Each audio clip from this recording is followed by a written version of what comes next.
Baik, di sini kami akan memaparkan materi yang kedua yaitu manajemen wakaf. Yang pertama materi akan disampaikan oleh Saudari Sabina Ardila. Kepada Saudari Sabina Ardila kami persilakan.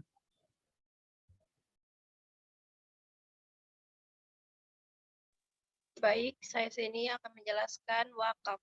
Wakaf adalah salah satu bentuk ibadah umat muslim terhadap Sang Pencipta dalam jangka waktu yang cukup lama dan juga merupakan salah satu bentuk amal jairah yang pahalanya akan terus mengalir sehingga akhir kiamat jika hartanya yang diwakafkan terus tersebut terus menerus dapat bermanfaat bagi kepentingan banyak orang walaupun orangnya telah tiada.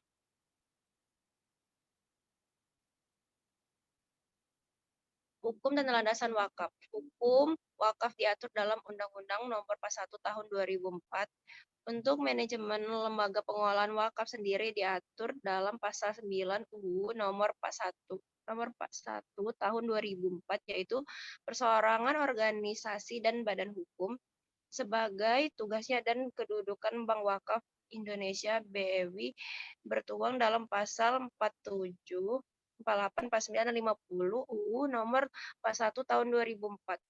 Dalam Pasal 47 yang berisi satu dalam rangka memajukan dan mengembangkan perwakafan nasional di bentuk Badan Wakaf Indonesia. 2. Badan Wakaf Indonesia merupakan lembaga independen dalam melaksanakan tugasnya.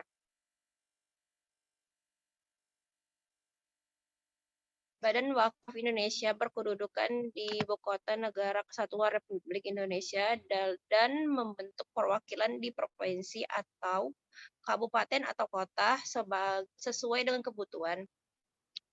Pasal 49, Badan Wakaf Indonesia mempunyai tugas dan wewenang: 1. Melakukan pembinaan terhadap nazir dan dalam pengolahan wakaf harta benda wakaf. 2. Melakukan pengelolaan dan pengembangan harta wakaf berskala nasional dan internasional. 3. Memberikan persetujuan atau izin atau perubahan peruntukan dan status harta benda wakaf. 3. Memberhentikan dan menggantikan nazir.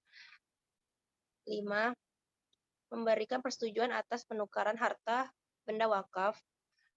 6. Memberikan saran dan pertimbangan kepada pemerintah dalam penyusunan kebijakan di bidang perwakafan. Dalam Pasal 50, dalam melaksanakan tugas yang dimaksud dalam Pasal 49, Badan Wakaf Indonesia memperhatikan saran dan pertimbangan dari Kementerian dan Majelis Ulama Indonesia.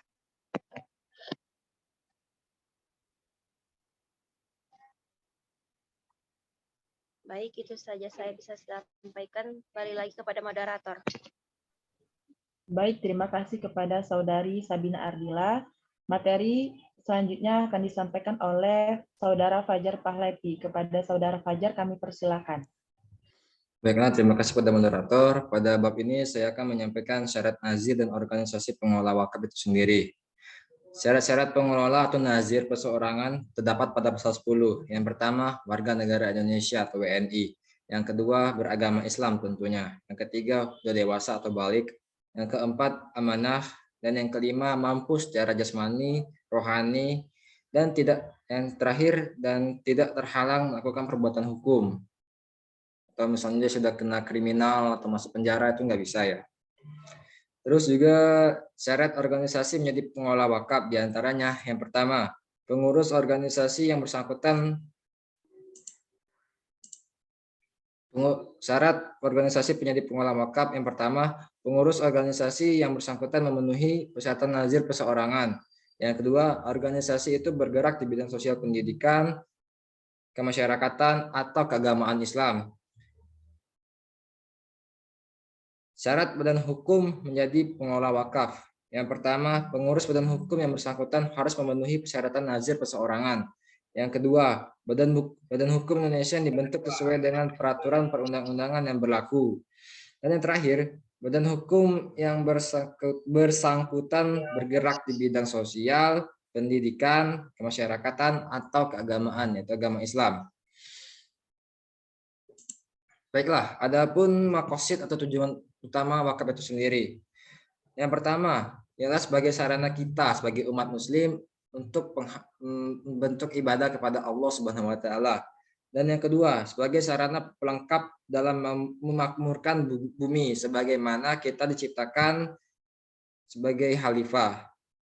Yang ketiga, sebagai sarana pembangunan peradaban dengan kegiatan investasi dan produksi untuk dimanfaatkan hasilnya bagi generasi yang akan mendatang. Yang keempat, sebagai sarana distribusi kesejahteraan. Karena wakaf itu sendiri memainkan peranan yang signifikan terhadap pembangunan ekonomi secara merata atau menyeluruh. Dan yang terakhir adalah sarana pemersatu umat. Adapun manajemen penghimpunan wakaf. Fundraising dapat diartikan juga sebagai salah satu daya upaya nazir beserta badan pengelola dalam mempengaruhi calon wakif itu sendiri untuk melakukan amal kebajikan dengan penyerahan hartanya untuk diwakafkan, karena sumber harta wakaf adalah berasal dari donasi calon wakaf supaya target bisa terpenuhi dan proyek wakaf produktif dapat terwujud. Maka diperlukanlah langkah-langkah strategis dalam menghimpun aset yang selanjutnya akan dikelola dan dikembangkan, karena kinerja wakaf dinilai seberapa banyak harta yang dikumpulkan dari fundraising. Baiklah, mungkin itu saja dapat saya sampaikan. Kembali kepada moderator. Baik, terima kasih kepada Saudara Fajar Pahlevi. Materi selanjutnya akan disampaikan oleh Saudari Widya Sandika. Kepada Saudari Widya Sandika, kami persilakan. Baiklah, terima kasih moderator. Di sini saya akan menjelaskan metode fundraising. Terdapat dua metode di dalam melaksanakan kegiatan fundraising yang diketahui antara lain. Yang pertama yaitu metode langsung atau direct fundraising. Metode ini menggunakan teknik-teknik atau cara-cara yang melibatkan partisipasi wakif secara langsung, yaitu bentuk-bentuk fundraising di mana proses interaksi dan daya akomodasi terhadap respon wakif bisa seketika atau langsung dilakukan. Yang kedua, metode fundraising tidak langsung, yaitu menggunakan teknik-teknik atau cara-cara yang tidak melibatkan partisipasi wakif secara langsung. Metode ini digunakan untuk metode promosi yang mengarah kepada pembentukan citra lembaga yang kuat tanpa diarahkan untuk transaksi donasi pada saat itu. Next.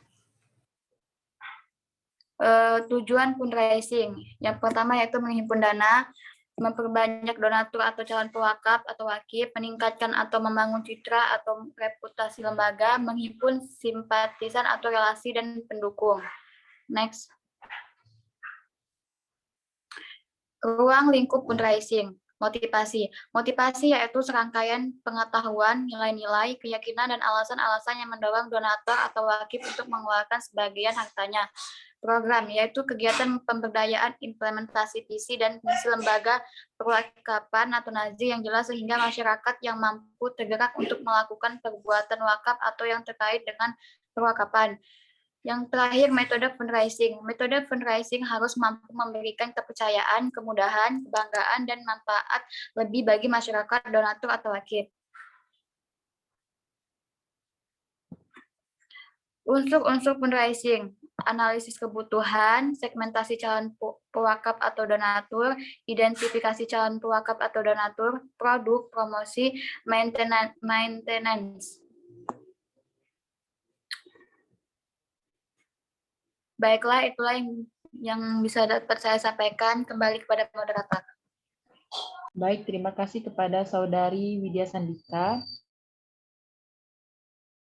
Itulah materi yang dapat kami sampaikan.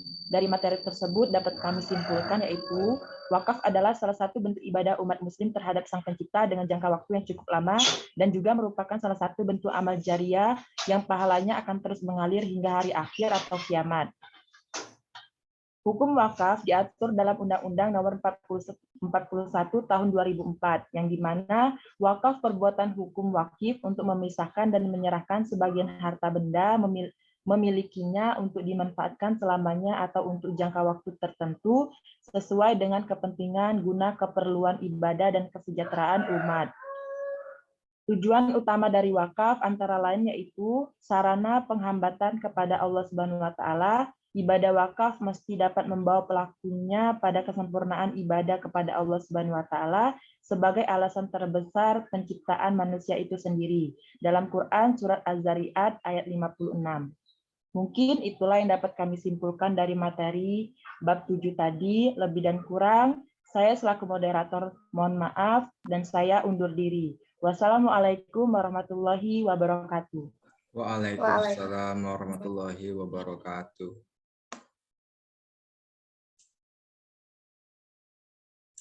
Agak dicek lagi Tere, misalnya ada kendala, kita ulang lagi ya.